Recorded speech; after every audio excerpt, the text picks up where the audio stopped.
programme vous est offert par Illico Cash.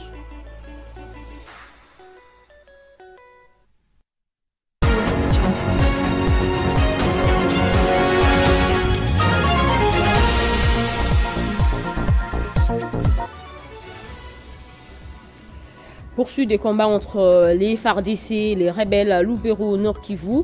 Les forces armées de la République démocratique du Congo ont récupéré plusieurs villages autrefois occupés par le M23. Accusés pour détention illégale de minerais et blanchiment des capitaux, 3 sujets chinois comparaissent devant le tribunal de grande instance de Bukavu au sud Kivu. En sport, le célèbre catcheur congolais Edingue Motonanguenge est décédé hier lundi au Maroc à l'âge de 74 ans. C'est lui qu'on l'a surnommé la locomotive fumante, avait été évacué d'urgence à Rabat en décembre 2024 pour recevoir des soins appropriés contre un cancer du cœur. Ravi de vous retrouver, Madame, Messieurs, pour vous informer. On commence avec les nouvelles de front reprises ce matin des affrontements entre les forces armées de la RDC et la coalition M23 RDF dans le village de Kamandi et Kibanda dans les territoires de Lubero dans le Nord Kivu. L'armée congolaise poursuit également son offensive contre les rebelles du M23 principalement dans le Massissi et le Niragongo. Selon le porte-parole de FARDC, les soldats congolais ont réussi à libérer plusieurs villages autrefois occupés par l'ennemi, des affrontements qui ne sont pas sans conséquences sur le plan humanitaire. Le député national Jules Mugiraneza était dans le camp de déplacés de guerre dans le Nord Kivu à Massissi précisément. Sur place, il a palpé du doigt les différents défis auxquels font face les déplacés, dont l'eau, les vivres. Ces derniers sont abandonnés à leur triste sort, ont-ils déclaré. Ils étaient 2 milliers de déplacés de guerre vivant dans les sites de Roussayo, Cinquantenaire et Baraka, à Mungunga, à une dizaine de kilomètres de Goma, à accueillir les députés nationaux Jules Mugiraneza. L'élu de la circonscription des Massissi a compati avec ses frères et sœurs qui traversent les calvaires humanitaires au camp des déplacés. Ici, il y a plus de 4 mois, ils vivent sans assistance humanitaire. Les problèmes d'eau est un casse-tête. Très consterné, les députés nationaux Jules Mugiraneza touche dans sa poche pour installer 2 gros réservoirs d'eau de 10 000 mètres, acte salué par les habitants de ces camps qui ont vu les récipients remplis d'eau. Limité par les nombres effrayants des ménages, dont la plupart venus du territoire des Massissi et Rutshuru, l'élu national lance un appel au gouvernement, à l'Assemblée nationale et aux humanitaires de répondre à cette catastrophe humanitaire. Mais cela n'est pas suffisant. Nous avons promis de plaider pour qu'il y ait beaucoup plus d'assistance humanitaire. Mais le plus important, c'est que nous devons tous nous unir et travailler ensemble pour qu'on puisse appuyer nos forces armées, les FARDC et tous ceux qui combattent à côté d'eux, les Wazarendu, pour que nous puissions libérer notre territoire et libérer notre province et que toutes nos populations rentrent chez eux pour mener une vie normale, une vie digne.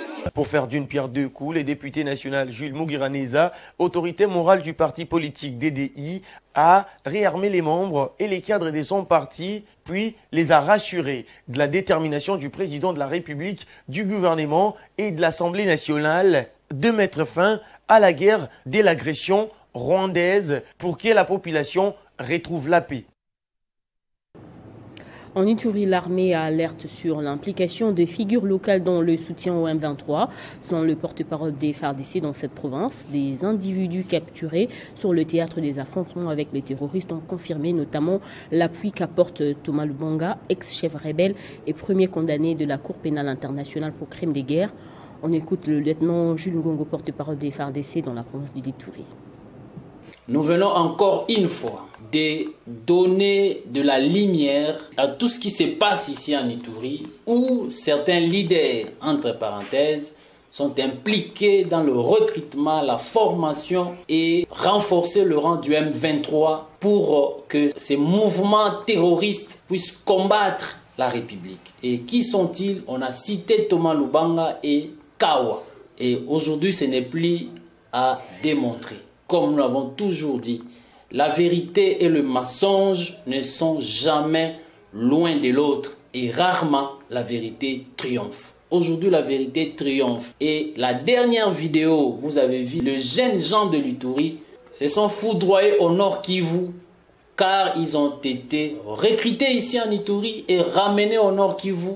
Et le rouleau compresseur de forces armées ont foudroyé tous ces jeunes gens. Et les témoignages sont clairs, qu'il y a beaucoup sont morts et beaucoup sont dans des directions inconnues. Ils sont dispersés comme les abeilles. Et on est en train maintenant de le ramasser au Nord Kivu comme des chenilles. Tout ça, ça montre clairement qu'il y a l'implication de certains leaders ici chez nous en Ituri qui sont en connivence avec les ennemis de la République dont l'objectif détruire la province de l'Ituri. Nous vous mettons toujours en garde. Vous êtes en train de recruter ces enfants pour votre propre intérêt. Et la justice sera sur votre dos. Et la CPI viendra d'ici là et nous donnerons toutes les informations à la CPI et on va vous arrêter. Arrêté le 4 janvier dernier avec en leur possession 10 lingots d'or et une somme de 400 000 $ américains. Les 3 ressortissants chinois comparaissent devant le tribunal de grande instance de Bukavu dans la province du Sud Kivu. Ils sont poursuivis pour 7 chefs d'accusation dont le blanchiment des capitaux, séjour irrégulier en RDC, fraude et pillage de ressources minières. Le procès se poursuit ce mardi et les verdicts pourraient intervenir dans les heures qui suivent. On écoute à ce sujet l'avocat de la partie civile Christian Wandouma au micro de Amani Joseph.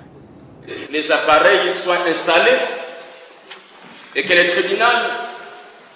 L'action de blanchiment des capitaux, c'est une infraction transfrontalière qui touche 2 États relevés et qui sont à la base de l'accroissement des condamnations ci. La fierté pour la population de Bukavu et pourquoi pas de la province Sud Kivu en général qui attendait le déroulement de ce procès en flagrance contre le sujet chinois qui exploite le minerai dans le territoire de Mwenga, de Fizi, de Ouagadougou, Ouvira et pourquoi pas Calais.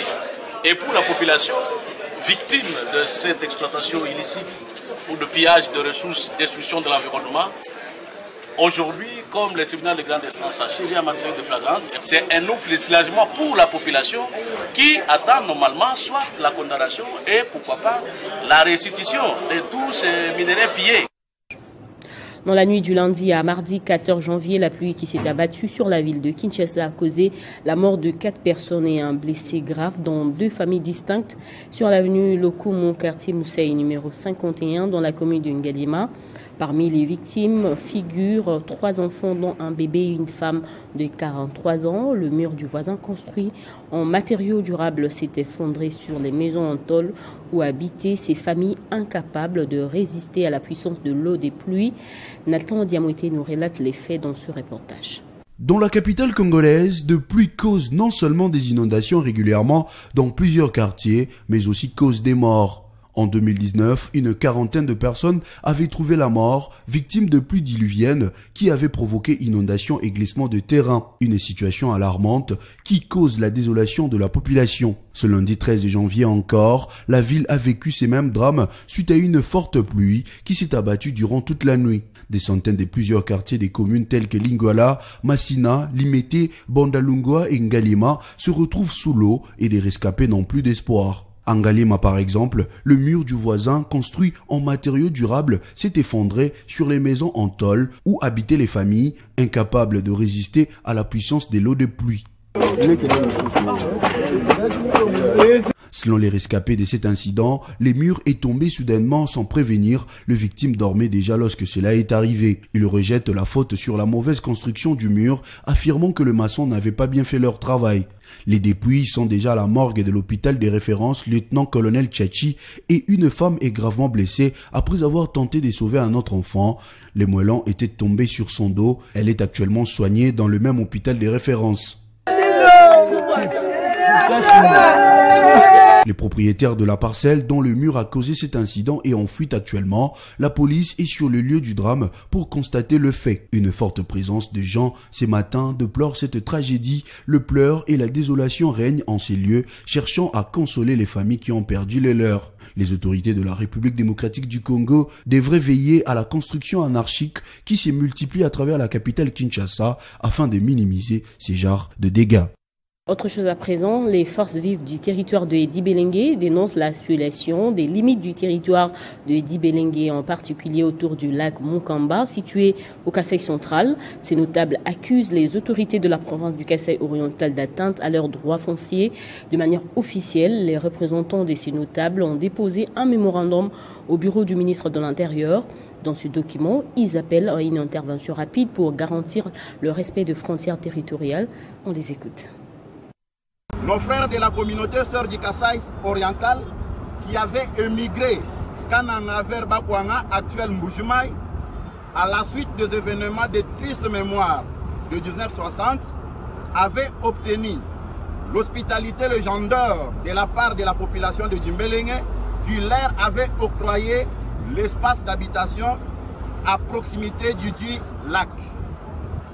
Malheureusement, ayant obtenu cette hospitalité, ces derniers, sous l'influence politique, ont voulu s'accaparer de ces lacs et ses environs, et pourtant ce sont les Bakwati Chimbula, Bakwaluntu de Djimbelengue, qui moururent nombreux dans les eaux lors de l'éruption des lacs Mukamba et s'est réfugiés dans les territoires de Ndemba jusqu'à ce jour. En égard de cet élément historique, les différentes pièces à conviction issues de l'administration publique telles que les cartes géographiques et le rapport de la commission tripartite au lac Mukamba du 20 novembre 1999, dirigé par le secrétaire d'État à l'administration des territoires de l'époque, M. Mujinga Swana Samukusa, prouve à suffisance que le lac Mukamba se situe entièrement dans le territoire de Djimbelengue, province du Kasaï central. Restons dans cet espace. La population de Lukonga, une des 5 communes de la ville de Kananga, dans le Kasaï, vit sans eau potable depuis plus d'une décennie. Des tuyaux de la régie des eaux qui desservaient cette partie du pays en cette denrée ont été détruits par les eaux de la pluie. La société civile locale qui déplore cette situation appelle les autorités à prendre leurs responsabilités. Nous sommes ici à Lukonga, dans le Kasaï central, une commune qui il y a quelques années encore bénéficiait d'un accès régulier à l'eau potable. Mais aujourd'hui, la situation est dramatique. Les robinets sont disparus après avoir été cassés par le pluie et les habitants sont contraints de parcourir de longues distances. Pour trouver l'eau, les habitants de Lukonga se demandent pourquoi cette situation perdure, d'autant plus que le siège de la régie des eaux, la société de distribution d'eau, se trouve dans leur commune, comme le précise Alphonse Kabisekele, habitant de la région.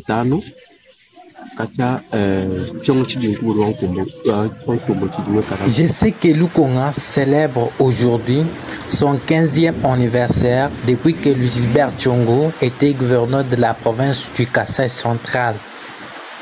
Depuis que cette population traverse cette situation, les autorités locales n'ont jamais trouvé une solution après plusieurs revendications de la société civile. Anakli Moubadi, président de la société civile de Lukonga, souligne que le manque d'eau potable à Lukonga est à l'origine de plusieurs décès dus à des maladies hydriques. Il appelle cependant toutes les autorités à prendre cette question à bras le corps pour sauver des vies. À Lukonga, nous souffrons de l'eau.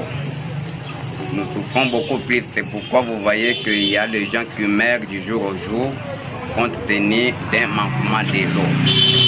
À Lukonga, nous vivons de l'eau de la source. D'après les autorités de la régie des eaux, la société de distribution d'eau potable dans la province du Kasaï central, cette situation est survenue après la détérioration des robinets due aux pluies torrentielles. De plus, tous les robinets ont été volés par la population, ce qui a aggravé encore la situation. Le ministre du Commerce extérieur, Julien Paluku, a annoncé la reconduction pour 12 mois, c'est-à-dire 1 an de mesures de restriction temporaire d'importation des carreaux, des faïences ainsi que de barres de fer dans la partie ouest de la République démocratique du Congo. D'autres produits, notamment des câbles électriques rigides, armés et flexibles, sont également concernés par cette mesure. Pour Julien Paluku, cette décision temporaire vise à protéger le producteur local. Et à l'inspection générale des finances, les inspecteurs étaient en formation de renforcement des capacités. Cette session avait pour but de répondre à l'impératif de maximisation et de gestion orthodoxe des recettes au niveau des entités décentralisées. Une session de formation organisée par l'Inspection générale des finances est tenue pour renforcer les capacités des inspecteurs en matière de maximisation et de gestion orthodoxe des recettes. Cette initiative, fruit de la coopération entre la RDC et la Suisse, a réuni les inspecteurs tels que la professeure Eva-Marie Belzer de l'Université de Fribourg et le professeur Devisser Jahap de l'Afrique du Sud. Les modules ont porté sur le fédéralisme, la décentralisation financière et les défis institutionnels spécifiques à la République démocratique du Congo. Le représentant du chef de service de l'Inspection générale des finances a invité les participants à profiter des leçons à tirer du fédéralisme comparé dispensé par des professeurs de l'université de Fribourg. Je vais dans beaucoup de pays pour faire des formations, mais j'ai jamais vu une audience qui a commencé à 8 h le matin, qui nous a écoutés jusqu'à 5 h du soir. Je suis profondément impressionnée par l'audience. Et c'était vraiment une longue journée, et puis je me réjouis d'entrer dans les discussions. Pour l'inspecteur général des finances, chef des brigades des entités territoriales décentralisées, l'IGF avait pris l'engagement pour l'année 2025 de renforcer les capacités de ses inspecteurs pour une montée en compétences. Aujourd'hui, nous avons pratiquement passé en revue toute la matière, aussi bien théorique que pratique.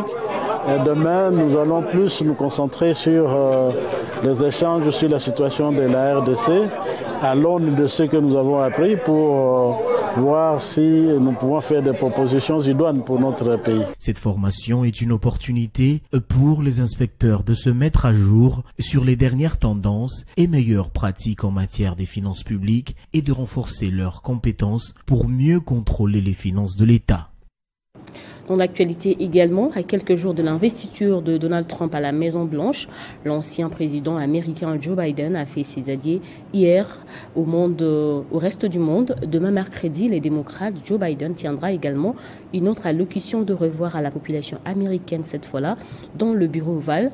L'ex-chef de l'État américain est arrivé au terme de son mandat, cédera le pouvoir le 20 janvier prochain au républicain Donald Trump. Arrivé au terme de son mandat de 4 ans, le président américain âgé de 82 ans a tenu son discours d'adieu politique hier lundi au département d'État. Devant des hautes personnalités américaines, le 46e président des États-Unis a noté que l'Iran était d'une faiblesse historique et a vanté le rétablissement d'alliances internationales au cours des 4 dernières années. Joe Biden a aussi assuré que les États-Unis étaient en tête dans la compétition internationale grâce à son action dans un discours bilan de politique étrangère où il a aussi plaidé pour la poursuite du soutien à l'Ukraine. Faisons face à une compétition sauvage, le futur de l'économie mondiale, la technologie, nos valeurs humaines et tant d'autres choses. Aujourd'hui, à mon avis, grâce à mon gouvernement, les États-Unis sont en train de gagner cette compétition mondiale. Le président sortant des États-Unis devra tenir une allocution générale d'adieu à la nation, prévue ce mercredi soir. L'actuel locataire de la Maison-Blanche devrait attester qu'il laisse le pays plus fort sur la scène internationale que lorsqu'il a succédé à Donald Trump. Le bilan de Joe Biden a aussi été marqué par son implication dans le conflit qui oppose l'Israël à la Palestine, avec des prises de position parfois jugées extrêmes sur la scène internationale. Sa seule visite effectuée en Afrique, notamment pour le projet du corridor de Lobito, sa seule visite effectuée en Afrique, précisément en Angola, pour le projet du corridor de Lobito, a aussi fait parler de lui. C'est ce 20 janvier que va se tenir la cérémonie de remise-reprise entre les présidents sortants et entrants des États-Unis, à savoir Joe Biden et Donald Trump. Revenons au pays pour parler du célèbre catcheur congolais, Paul Edingwe Mapima, qui est décédé hier lundi 13 janvier au Maroc de suite d'une longue maladie. Surnommé Motonangenge, Edingwe a laissé des empreintes indélébiles sur la sphère du sport congolais grâce à son charisme et surtout son talent remarquable et hors pair. Il a marqué son époque grâce à son immense talent et sa force de frappe lors de ses combats spectaculaires. Edingwe Mapima, alias Motonangenge, a passé l'arme à gauche lundi soir au Maroc de suite d'une longue maladie. Annoncé mort à maintes reprises, le célèbre catcheur congolais ne se fatiguait pas de faire des démentis avant que son état de santé ne s'empire et qu'il soit évacué au Maroc pour des soins d'urgence.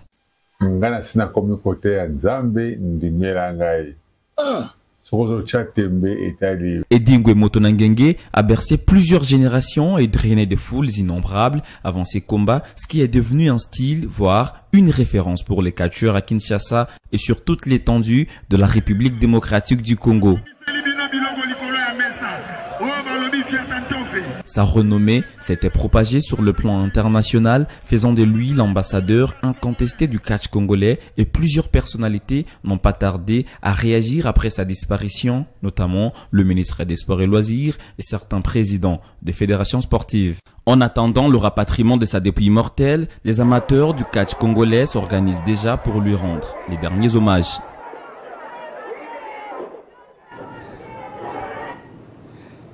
Place au rappel des titres. Poursuite des combats entre les FARDC et les rebelles à Lubero, Nord Kivu. Les forces armées de la République démocratique du Congo ont récupéré plusieurs villages autrefois occupés par le M23. Accusés pour détention illégale de minerais et blanchiment des capitaux, 3 sujets chinois comparaissent devant le tribunal de grande instance de Bukavu au Sud Kivu. En sport, le célèbre catcheur congolais Edingwe Motonangenge est décédé hier lundi au Maroc à l'âge de 74 ans. Celui que l'on surnommait la locomotive fumante avait été évacué d'urgence à Rabat en décembre 2024 pour recevoir de soins appropriés contre un cancer du cœur. Ne nous quittez pas, la revue de presse est dans un instant.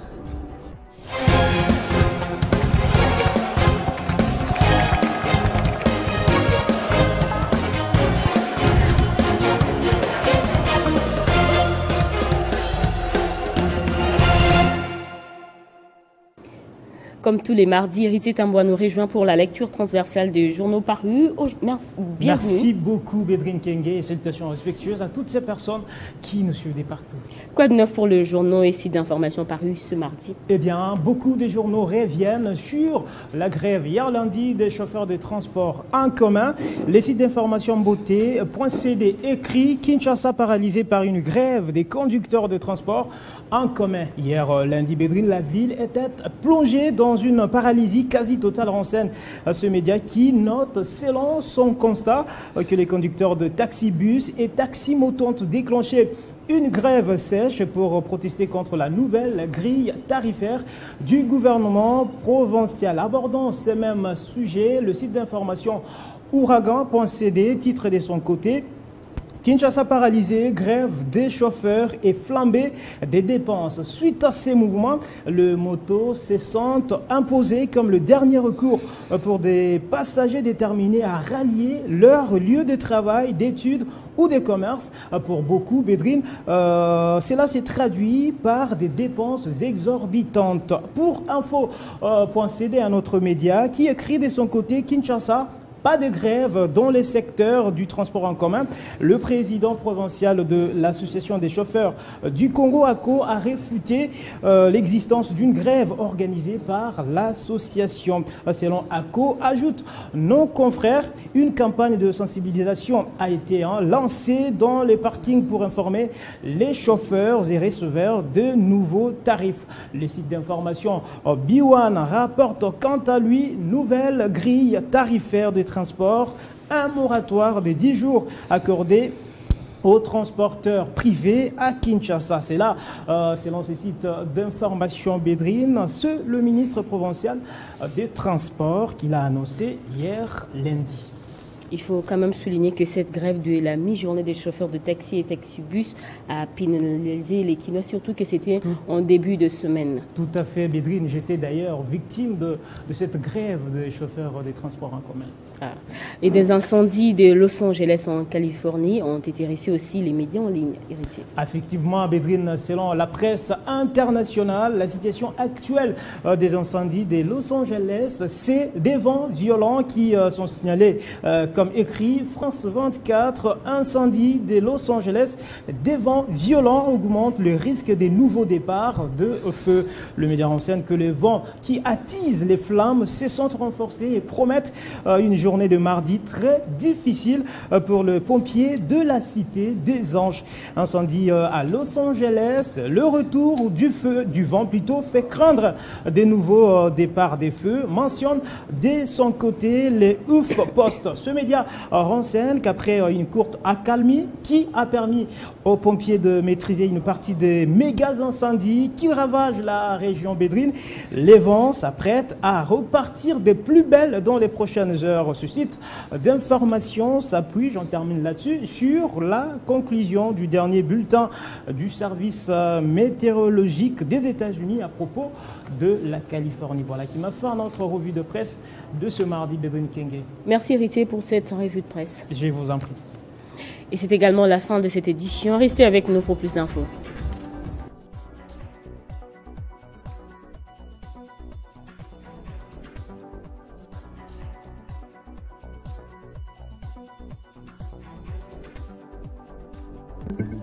Retrouvez toute l'actualité en continu sur www.tele50.cb. Ce programme vous a été offert par Illico Cash.